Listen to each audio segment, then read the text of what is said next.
Magandang umaga mga kapatid. Ikinalulugod po namin ang inyong pakikibahagi sa banal na Eucharistia. Ngayon po ay ang dakilang kapistahan ng pagkakahali ni Hesus Kristo. Magsitayo po tayo.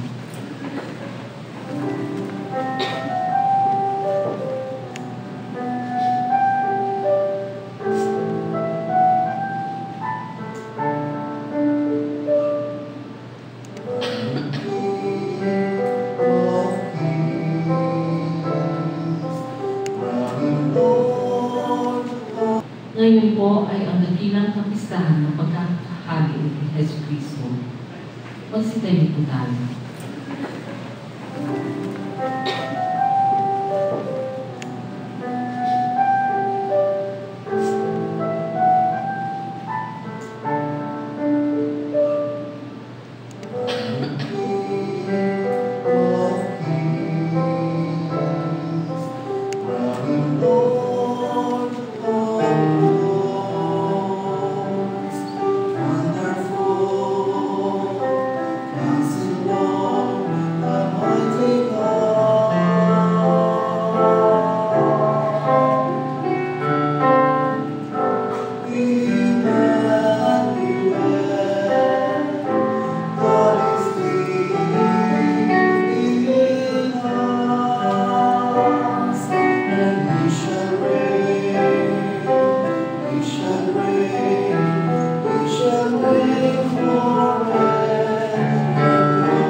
Sa ngalan ng Ama, ng Anak, at ng Espiritu Santo. Amen. Ang biyaya ng ating Panginoong Jesucristo, ang pag-ibig ng Diyos, at ang pwedeng pagkaisa ng Espiritu Santo ay sumainyo lahat. At sumainyo.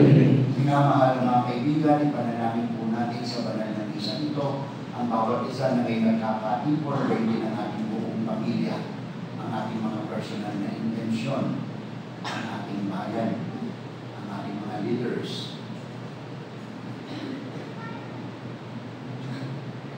Ipanalangin din po natin ang lahat ng mga intensyon ihimalay.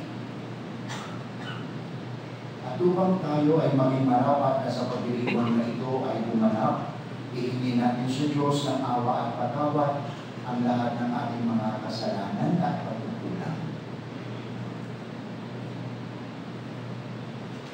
Buong kababaang loob natin dasalin.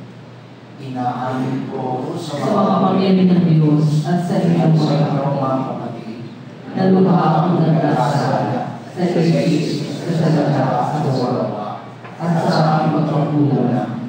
Kaya sinasama ko sa mga rin na nilay, sa lahat ng mga anghel at mga banal, at sa inyong mga kapatid, na ako'y panalangin sa Panginoong aming Diyos.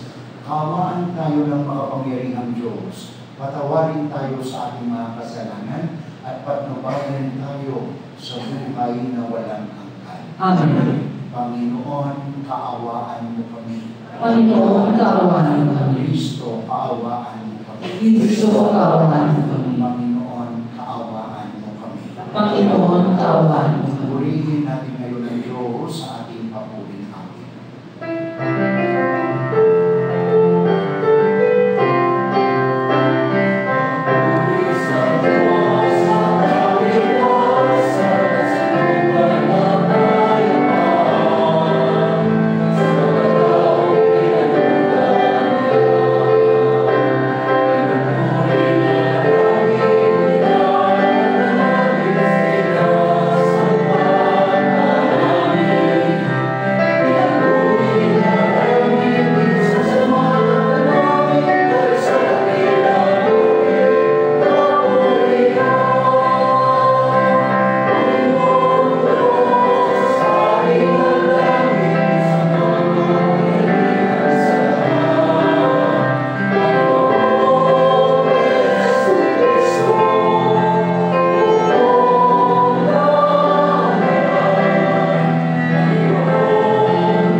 Manalangin tayo.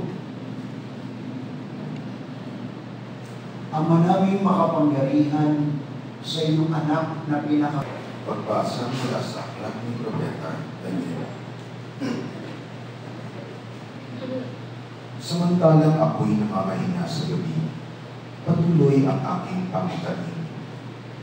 Ang nakita ko naman ay isang tila taong nakasakay sa ulap. Bumaba ito at lumapit sa nabubuhay magpakailanman. Binigyan siya ng kapamahalaan, ng karangalan at ng kaharian. Siya ay paglilingkuran ng lahat ng tao, bansa at wika. Ang pamamahala niya ay di matatapos at hindi bagawin, at hindi mawawasak ang kanyang kaharian. Ang salita ng Diyos. Salamat sa Diyos.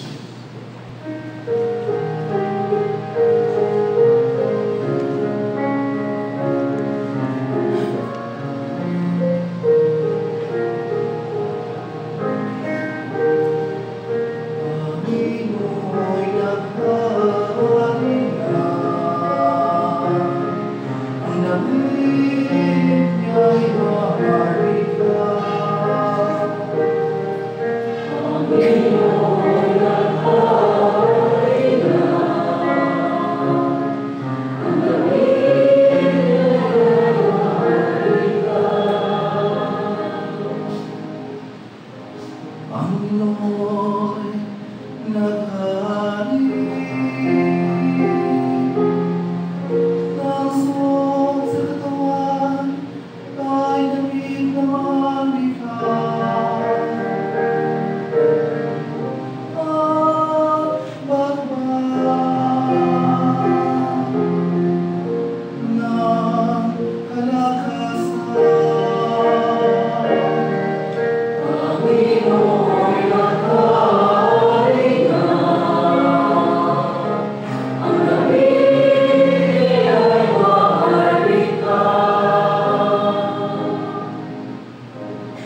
Ang sandigan ng daigdig, matatag ang pinatungan.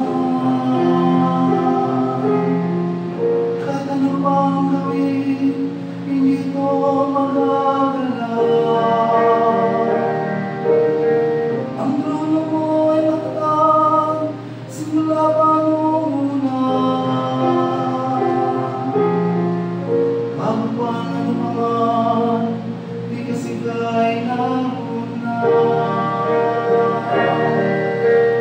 Panginoon ang hari na, ang nabibigay ay mahari ka. Walang angkan, Panginoon, ang lahat ng tuntunin mo. Sa iyong banal at matatag, sambang iyong templo. Panginoon ang hari na, ang nabibigay ay mahari ka. Panginoon ang hari na, ang nabibigay ay mahari ka.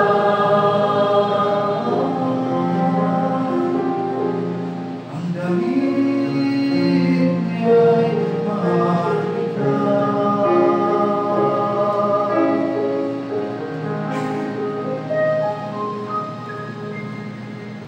Pagbasa mula sa Aklat ng Bayan. Sumainyo ang pagpapala at kapayapaan mula kay Jesucristo, ang tapat na saksi, ang unang nabuhay sa mga patay at hari ng mga hari sa lupa. Iniibig niya tayo at sa kanyang pagkamatay ay pinalaya niya tayo mula sa ating mga kasalanan. Ginawa niya tayong isang libing maharlika upang maglingkod sa Diyos at kanyang Ama bilang mga saserdote. Kay Jesucristo ang kapulihan at kapangyarihan magpakailanman. Amen. Pakatandaan ninyo, darating siyang nasa mga alapaap, makikita ng lahat, pati ng umulos sa kanyang kagiliran. Dahil sa kanya, iiyak ang lahat ng libig sa lupa, magkakagayon na. Amen. Ako ang Alpha at ang Omega, wika ng Panginoong Diyos na makapangyarihan sa lahat. Diyos sa kasalukuyan, sa nakaraan, at siyang darating. Ang salita ng Diyos. Salamat sa Diyos. Magsidayo po tayo.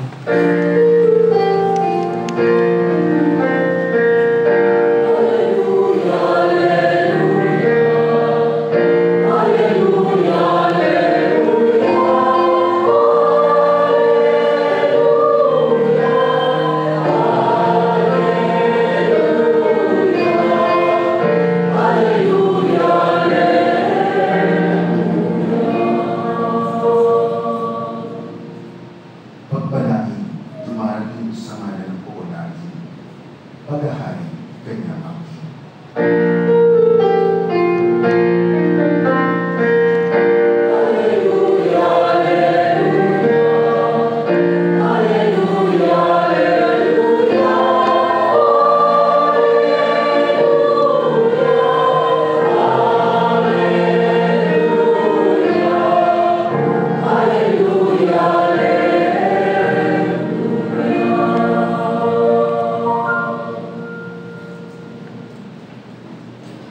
Sumainyo ang Panginoon At sumainyo ang mabuting balita ng Panginoon ayon kay San Juan.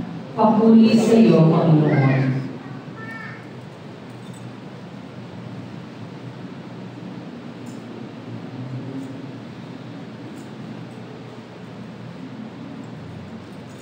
Noong panahong iyon, itinanong ni Pilato kay Jesus, ikaw ba ang hari ng mga Hudyo? Sumagot si Jesus, iyan ba'y galing sa iyong sariling isipan o may nagsabi sa iyo? Ako ba'y Hudyo? Tanong ni Pilato. Ang mga kababayan mo at ang mga punong saserdote ang nagdala sa iyo rito. Ano ba ang ginawa mo? Sumagot si Jesus, ang kaharian mo'y hindi sa sanlibutan ito. Kung sa sanlibutan ito ang aking kaharian, ipinakipaglaban sana ako ng aking mga tauhan at hindi na ipagkanulo sa mga Hudyo. Ngunit hindi sa sanlibutan ito ang aking kaharian.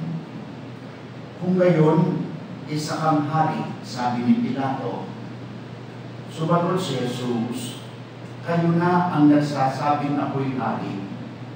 Ito ang dahilan kung bakit ako ipinanganak at naparito sa sanlibutan, upang magsalita tungkol sa katotohanan. Nakikinig sa aking tinig ang sinumang nasa katotohanan. Mga kapatid, ang mabuting balita ng ating kaligtasan. Pinupuri ka namin, Panginoong Jesucristo. Magsubo tayo. So magandang umaga ho sa inyong lahat. At maligayang piyesta po sa inyong lahat. Palakpakan natin ang ating Panginoon.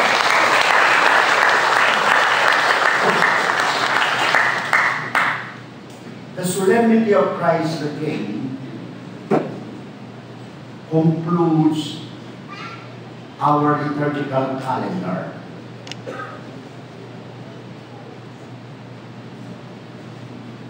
At sa isang linggo ho, tayo ay nasa bagong taon na sa kalendaryo liturgical ng simbahan. Dahil ang bagong taon sa simbahan, hindi January 1st. Yun po ay Solemnity of Mary, Mother of God. Ang bagong taon sa simbahan ay ang unang linggo ng Adviento.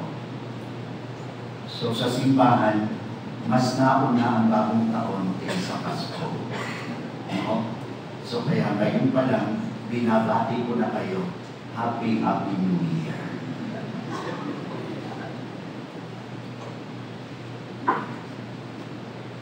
Kagabi ho, nung mag-visa ako ng 7 o'clock, I become so nostalgic, no? Because ang kinanta ng choir as entrance song ay yun kong kanta noong kapanahunan ko pa at panahunan ng mga lola ko. Na lagi nila akong kasama-sama sa pagsisimba. Natatandaan nyo, halos naman ng dirito ay mga kaedad ko na akong mas mataas pa ang bigat sa akin. Ang kinanta ko ng choir ay through Jesus Christ, the sovereign King, who is our God. No, natatandaan ko ninyo yung mga matatanda, no? So, napakasimple. Tapos sasagot tayo doon ng Christus Vinci, Christus Reina, Christus, Christus Impera. So, napakasimple ho. And I become so nostalgic. Noong araw, no? Simple-simple ang mga pagkirimbang. Simple-simple ang mga pagkirimbang. Kasi simple ng Diyos na ating sinasampalatayanan. Ngayon, masyado ng ginawa ng tao na komplikado ang buhay. Kasi simple naman, pero ginawa ng komplikado. And that is how Jesus came into our world. In simplicity and in poverty. Kaya Mary did not recognize the coming of the King. Mary did not recognize the coming of the Savior. Mary did not recognize the coming of the Messiah because he was born in the poor manger of Bethlehem, and only the poor shepherds recognize his coming. only the poor shepherds who possess the truth recognize His coming. Huwag naman mong sasama ang loob ng mga bata pa nandito na mas bata sa amin na mga matatanda na Noong buong araw, kahit ang misa ay nasa Latin at kami mga nagsisimba, kasi inabutan ko pa ko yun. Yung bata pa ako dahil ng iyo, kasama ng lola ko at ang lolo ko. Latin, wala kami naintindihan. Pero ito ang kaya ito na bata. Pero alam ko na ang mga matatanda na katulad ko will agree with me. Noon, kahit wala kami naintindihan sa igmisa, mas banal ang mga tao noon. Kaysa sa ngayon, wala kami naintindihan. Basta sasagot lang kami ng amen. Pero pag uwi namin sa bahay, maligaya ang aming puso, kaya pa ang aming kaluluwa, at magbubuhay na uli kami ng payapa at magpapalat ng buto at magtatrabaho. That's life. And as we work and do our ordinary tasks, we always have God in our hearts. We always have God in our minds. We always have God in our well-being. And that's the beauty of simplicity. And that is the beauty of our God. Like what we have heard in the gospel, we don't have to be so intelligent as long as we possess the truth. Then we have God. Like what we have heard in the gospel. Ito ang dahilan kung bakit ako ipinanganak at naparito sa sanlibutan upang magsalita tungkol sa katotohanan. Nakikinig sa aking tinig ang sinumang nasa katotohanan. And I remember, again, my lolo, huwag po kayong mapapagal sa pakikinig sa akin pag-unakin. Nakikinig sa ay ang lolo at lola ko at ang aking mga magulang. Dahil naman noong araw, ang unang-una natin talagang paaralan ay ang tahanan. At sa loob ng tahanan, sa pamagitan ng ating mga magulang, doon natin natutunan ang unang lessons natin tungkol sa pananampalataya. Dahil ang mga magulang natin na nagturo sa atin, unlike ngayon, kaya pinagsusumikapan ng mga magulang na ipasok ang kanilang mga anak sa Catholic school because they cannot afford anymore to teach them the faith. Pakalungkot, So, and yet, sa bahay, yung mga kaedad ko, sa bahay natin, muna natin natutunan ang ating prayers. Doon natin natutunan, una, ang ating pananampalataya. At ang nagturo ay ang ating mga magulang. Pero ngayon po, hindi masyado, ang mga magulang at gusto pang maging magulang in the future. Please take note of this. Like Jesus in Nazareth, it was Mary and Joseph who taught Jesus about the faith of the Jews, about the traditions of the Jews. So, about the laws and the prophets. So, kaya, ang lolo ko, laging sinasabi mo sa amin ng ganito.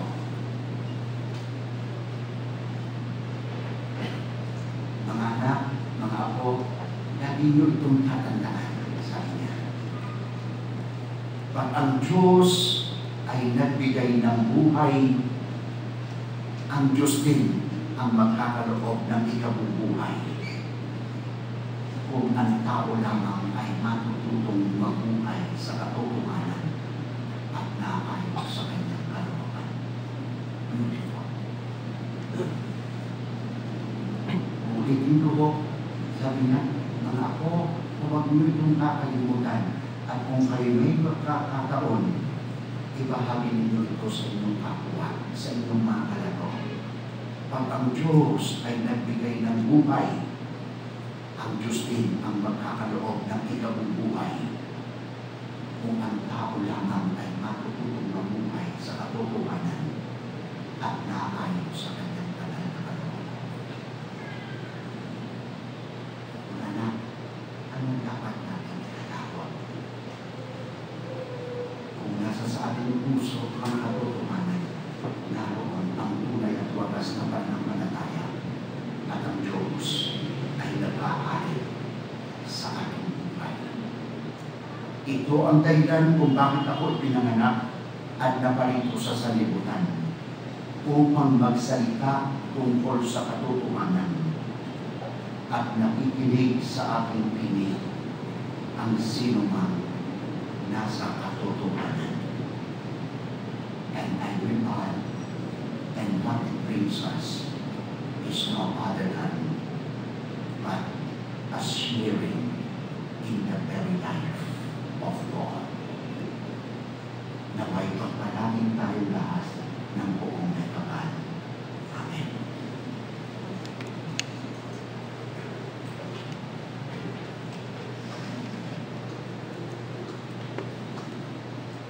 Magsitayo po tayo. Ipahayag natin ngayon ang ating pananampalataya.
Siya ang unang anak ng sanglilikha.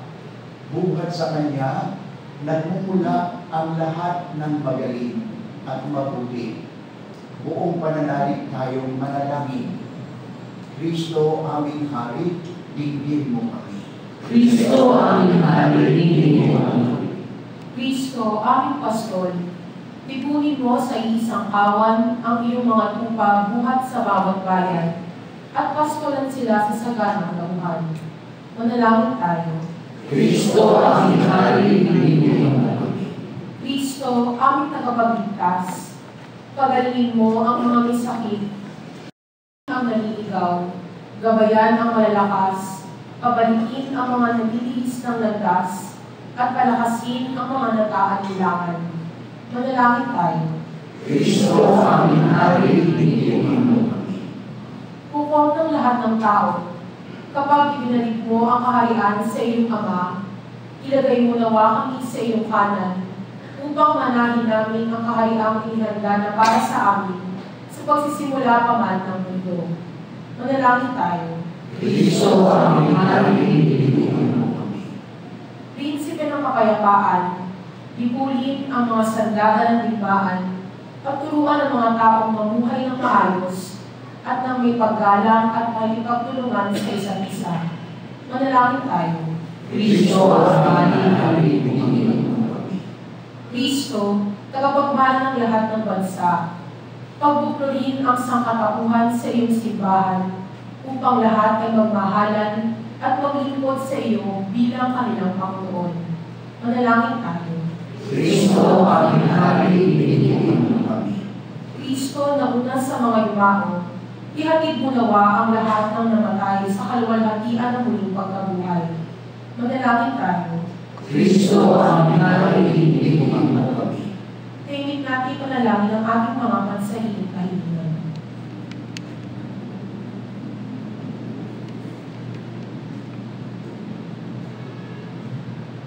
Manalangin tayo. Kristo, aming hari, pinipigyan mo kami.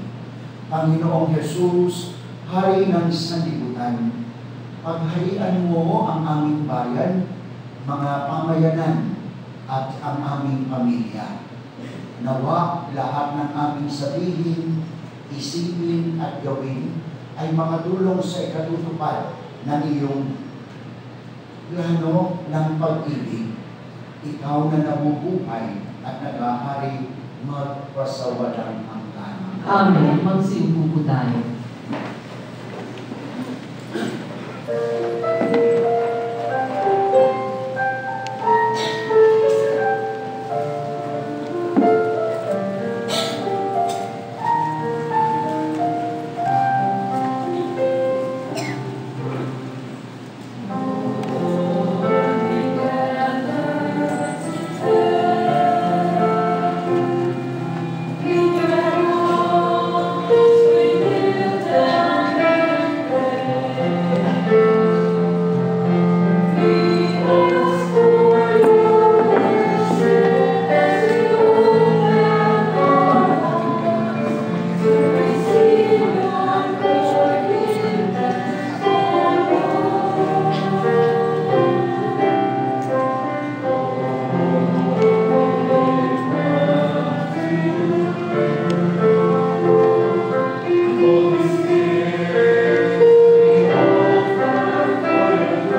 pag-aalay ng alak at tinapay kasama ang aking buhay ay maging kalugod-lugod sa Diyos amang makapangyarihan.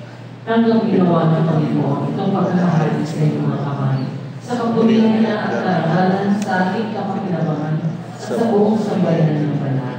Ama namin lumikha, sa paghahain namin ng mga alay sa ikapagkakasundo ng sangkatauhan, iniluluhog namin ang iyong anak na way magbigay ng mga kaloob na pagkakaisa at kapayapaan.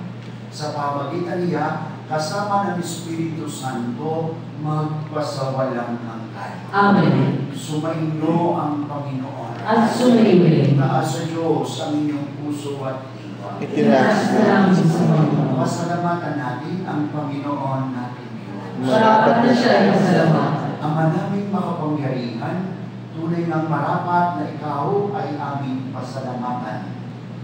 Hiniran mong tagapaghain ng tanan ang iyong anak na Panginoon ng sanlibutan.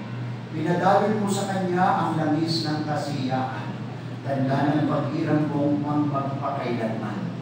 Sa paghahain ginampanan niya sa krus, siya ang dalisay na tagapagbuklod. Siya ang lumanap sa aming pagkatubos. Siya ang sumako sa sansilupo. Ang kanyang paghaharing lagi sa lahat ay siyang lubusang naglalahad ng iyong kadakilaang matapat upang buhay mo'y sa lahat maigawan. Sa paghahari niya, lahat ay hinahatian sa iyong magandang loob at kabanalan, sa iyong dangal at kapayapaan. Kaya kaysa ng mga anghel na nagsisiawit ng papuri sa iyo, nang walang hupay sa kalangitan, kami nagbubunyi sa iyong kadakilaan.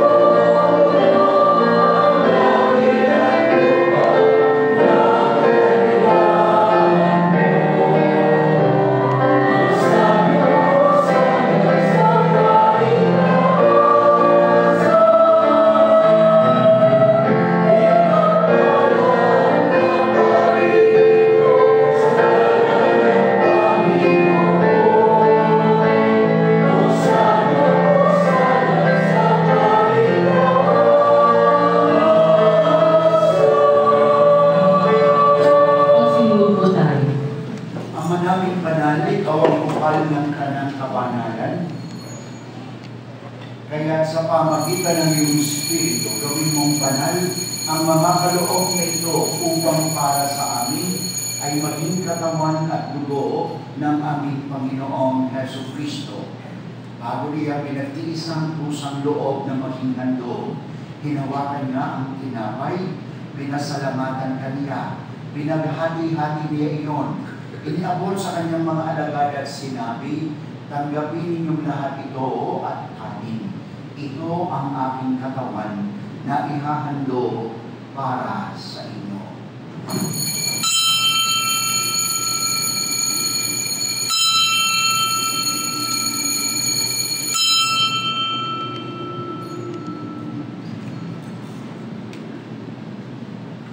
Gayon din naman noong matapos ang hapunan, hinawakan niya ang kalis, muli kaniyang pinasalamatan.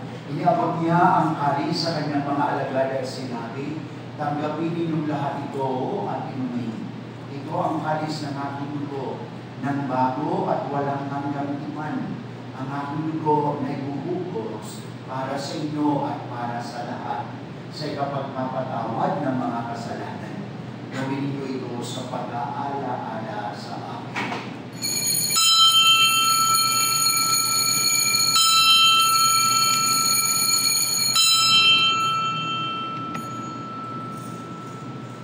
Magsitayo po tayo. Kapag-unin natin ang misteryo ng pananampalataya,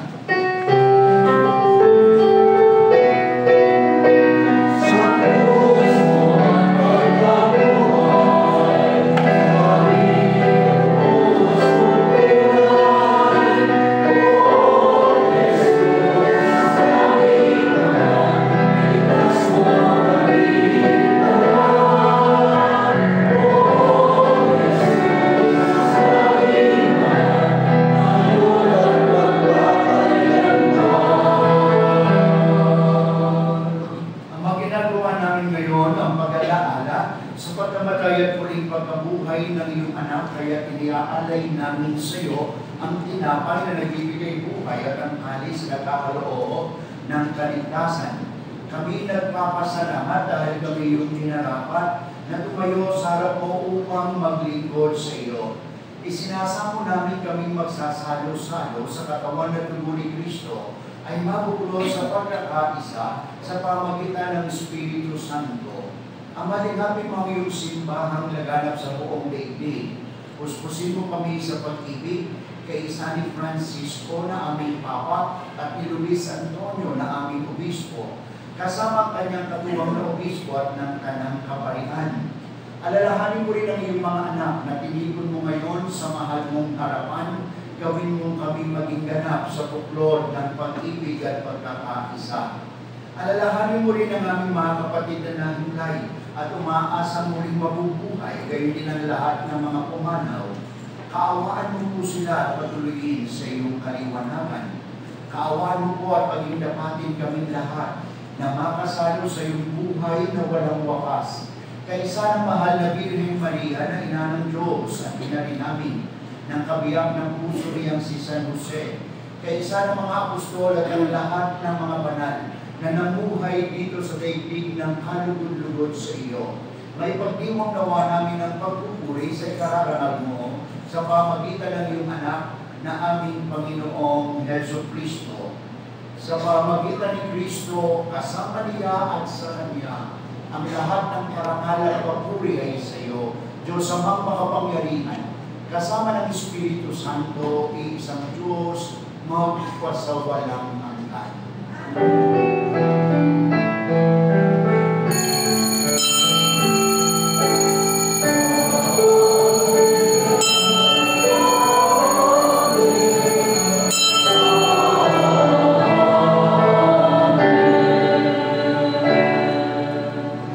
Sa tagubilin ng mga nakagagaling na utos at turo ni Jesus na Panginoon natin at Diyos, ipahayag natin ng lakas loob.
pagkalooban ng kapayapaan araw-araw, iligtas sa kasalanan at ilayo sa lahat ng kapahamakan, samantalang aming pinananabikan ang dakilang araw ng pagpapahayag.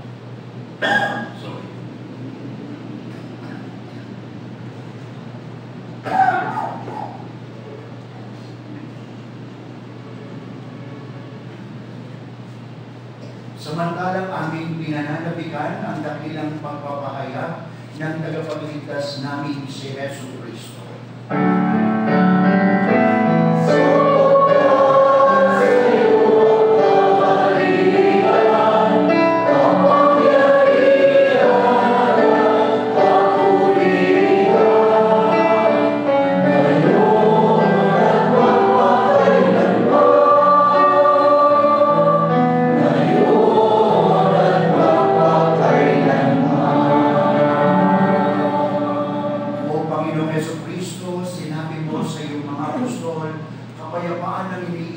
ko sa inyo.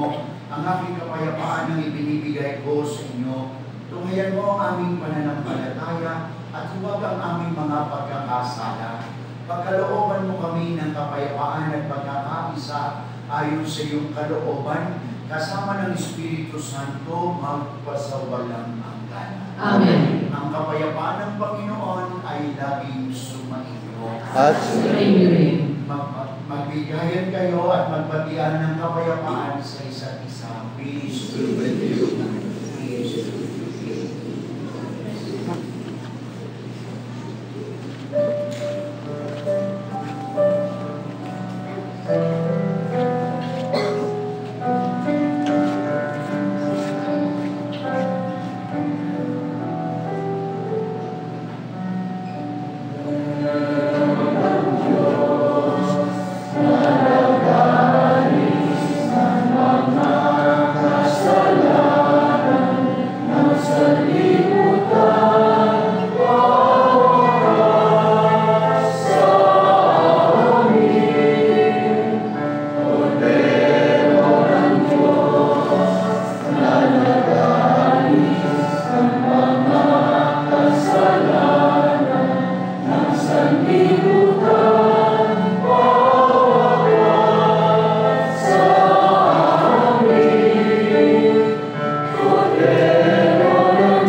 Panginoon, hindi ako karapat-dapat na magpatuloy sa iyo.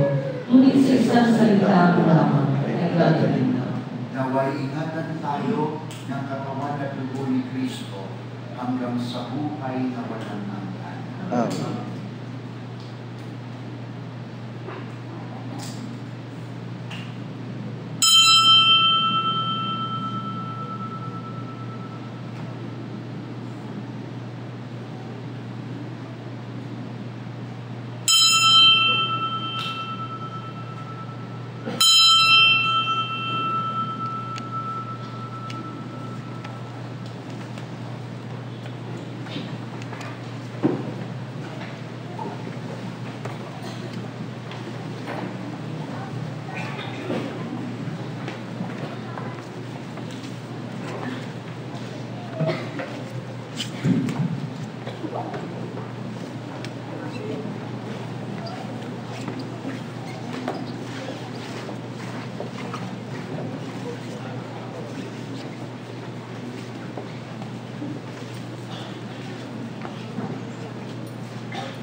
Magsitayo po lahat. Manalangin tayo. Ama namin mapagmahal, kami pinapakinabang mo sa pagkain nagbibigay buhay, ay nagsusumamong kay sa niyang makapamuhay sa kaharian, sa langit magpakailanman. Pakundangan sa karangalang sundin ang mga kautusan ng Haring si Kristo sa sanlibutan. Sa pamagitan niya kasama ng Espiritu Santo, magpasawalang hanggan. Amen. Magsilod po ang lahat at ating nasalin ang panalangin para sa kapayapaan. Panginoon, sa panahon ng pangangailangan, ay humihingi kami ng tulong. Bunga ng aming pagkamulat sa nagbabantang pagkawasak ng kapaligiran ang pinagkaloob niya sa amin. Bunga ng malawakang paglalaban ng ideolohiya sa iba't ibang panig ng mundo. Pagkalooban niyo kami ng sapat na lakas upang maipalaganap ang kabutihan, katarungan, pagmamahalan at kapayapaan. Sa gitna ng labanan, ituro niyo sa amin ang pagtutulungan. Sa kasaganaan, ang pagbibigay. Sa kalalitaan, magkaroon po sana ng maayos na pamumuhay.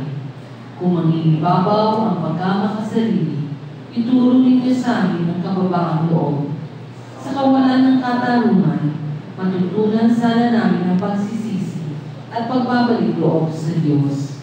Kung may di pagkakaunawaan, magkaroon po sana ng pagkakasundo at pagkakaisa.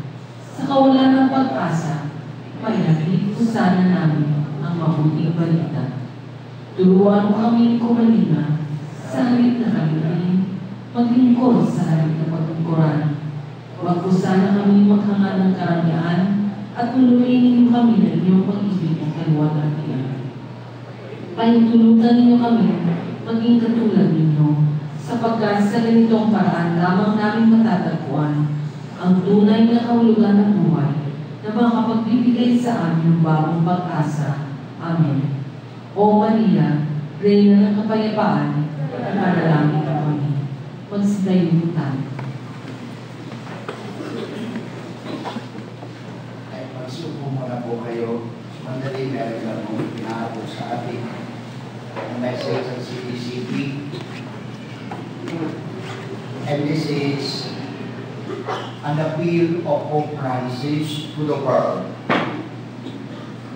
Pope Francis has called on world leaders who will attend the United Nations Climate Change Conference of Parties in Paris, France, starting November 30 until December 11. He said, I address to everyone a pressing invitation to make every effort so that when sitting at the table, the way to resolve the unique and complex social-environmental crisis, the voice of the poorest may be heard among the nations and people. This is also a duty of environmental justice. I hope that this dialogue will become a genuine alliance to be brought to really significant global environmental agreements. Let us, with our families, support Pope Francis's call, sign the Catholic climate petition on the tables at the entrance ng ating simbahan, and join the climate prayer march on November 29 at 6 o'clock in the morning till 11. Assembly venue, Querido Tap, San Andres LRT Station. Time at 6:30 in the morning. At towards Raha Sulaiman Park in front of Malati Church, Manila. Program starts promptly at 7 at Raha Sulaiman Park. Bring your family and friends. Let us show our support and solidarity. So meron po tayo dito sa entrance ng simbahan na table para kayo ay mag-signify ng inyong pag-iisa dito sa panawagan ito ng ating mahal na Santo Papa tungkol po sa climate change. Dahil tulad ng aking laging sinasabi sa inyo, ang inang kalikasan ay binabalisaw-saw na dahil sa pang-aabuso ng tao. No? Maya-maya ang init-init, maya-maya ang lamig-lamig, maya-maya summer, pero uulan, so on and so forth. Tapos kaya maya-maya, hindi na makahinga yung tao, maya-maya may cancer na, maya-maya ikot na. It's because of all these abuses that man has done to Mother Nature. Dati ho, ang kinangkalikasan ay nagbibigay buhay. Ngayon, ang kinangkalikasan kumikitin ng buhay because of plans of abuse of Mother Nature. So let us join the Holy Father in his available heart, to do something about our environment so that we can live peacefully in this wonderful world that God has created for each one of us. So, maraming salamat po. Tumayo po. Sumainyo ang Panginoon. At sumayo rin. At pagpalain kayong lahat ng makapangyarihang Diyos, Ama, Anak, at Espiritu Santo. Amen. Tapos na ang ating pagdiriwang, humayo kayo naglayang kapayapaang dulot ng pagmamahal ng Diyos. Salamat sa Diyos.